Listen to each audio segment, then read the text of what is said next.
but I talked about brine and you should use up in this table. So there are different offerings. So different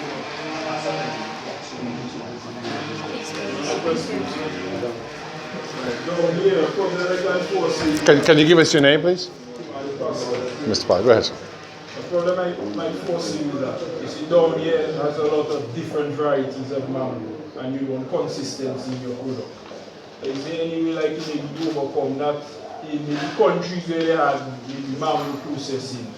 Yeah, is there like a certain variety you might stick to? Because down here they have 4 sort of mangoes, round, grafted, and you want your product to be consistent in some way. Is there any way like you maybe overcome that in other countries, maybe they encounter that problem? What can you learn about that?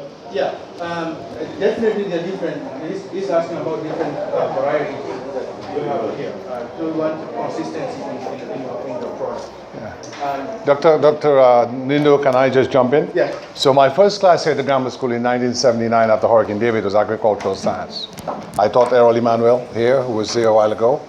And I can tell you that when it comes to, for instance, things like applesauce or mango chutney, the diversification of the product doesn't really matter. You talk about mango juice, it doesn't really matter.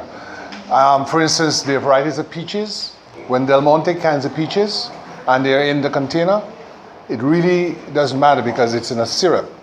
The only time you will maybe have issues of segmentation be in way of varieties is if you're doing a special line, you know?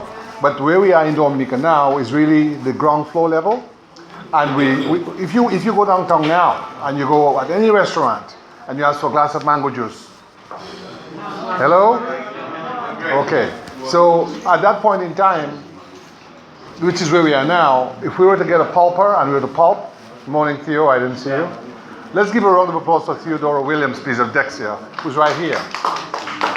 And the reason I wanted to say, give a round of applause to Theodora, she was essential in going around the north with Dr. Sam Christian to get the beans last year that we processed into Chocolat de la Dominique.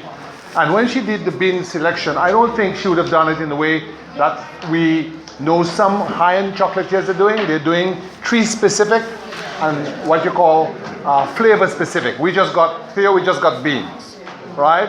And it still worked out all right. But where we are in Dominica is we want to just get the basics started, and later on we can maybe have orchards. Because remember, the mangoes in Dominica are not planted in orchards. They're just planted. They just grow, you know. You throw a seed and it grows, you know. In the station, in the days when, of course, Mr. Jones was younger and Lucia Blaise was younger, we'd go in the station where they had all these segmented trees, where the station was organized. It's not organized now. What's there now is just a shadow of itself. Hopefully we can get back to where we used to be.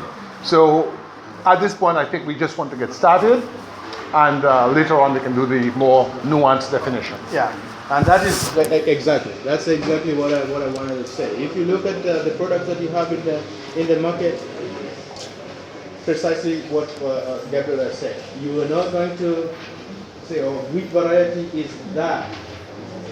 What is going to make the difference? Is going to move you further. And I talked about it. How do you package your product? All right. You have done all the things that you needed to do to process that material. There are some other things that contribute to how that your product will move further. So you just don't have to concentrate. Okay, I have maintained all the vitamins are in here. It looks good and all that. Then you're just here with it. Packaging it, selling it, marketing it. That is going to take you further. So that is what's going to put you apart with somebody who is also growing it over there and doing the same thing. Because the varieties that you are going to taste it and you're not going to see that much difference. Okay? So those little nuances that you have there in the taste, it's already served, and you don't say, no, this does not come from here. That's not going through your mind. So packaging, marketing that your product will take you a little further, and you can sell your product. Thank you. Are you ready for Dr. Dutry? Yes.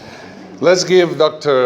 Nando a round of applause. Dr. Nando, we're very, very happy for your presentation. And of course, now we have Dr. Dutry Patel Davis, who will lead us into the other segment of the program. Welcome, Dr. Davis. Thank you so much. All right. Are you guys ready to? The microphone?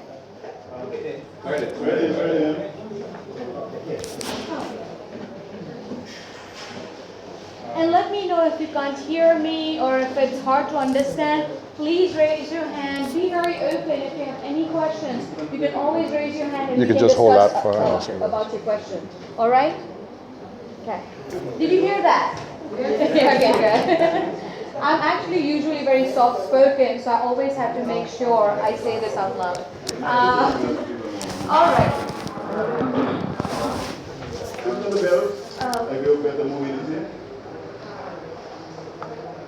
Okay, good.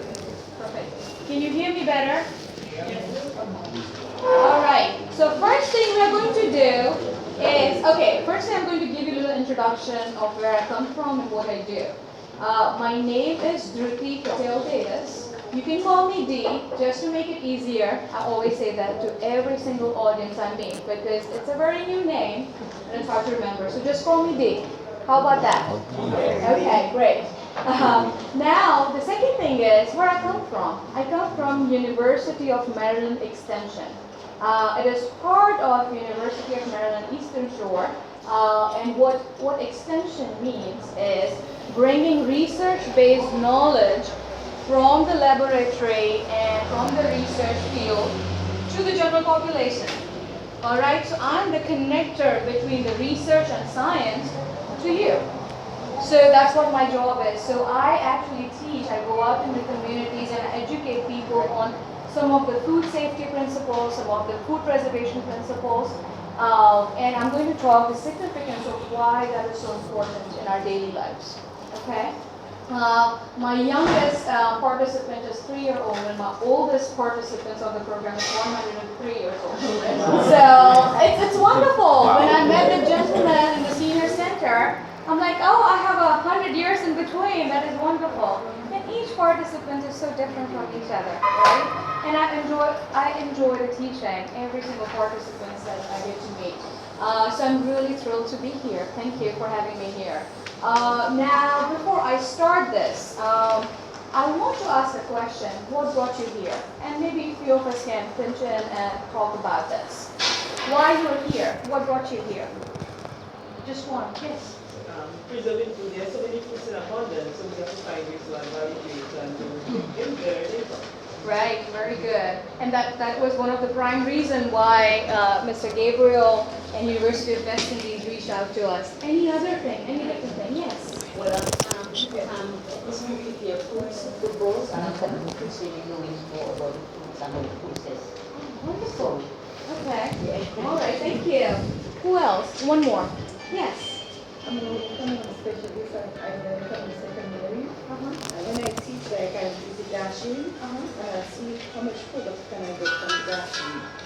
And I'm so excited because we're almost school. We have a lot of different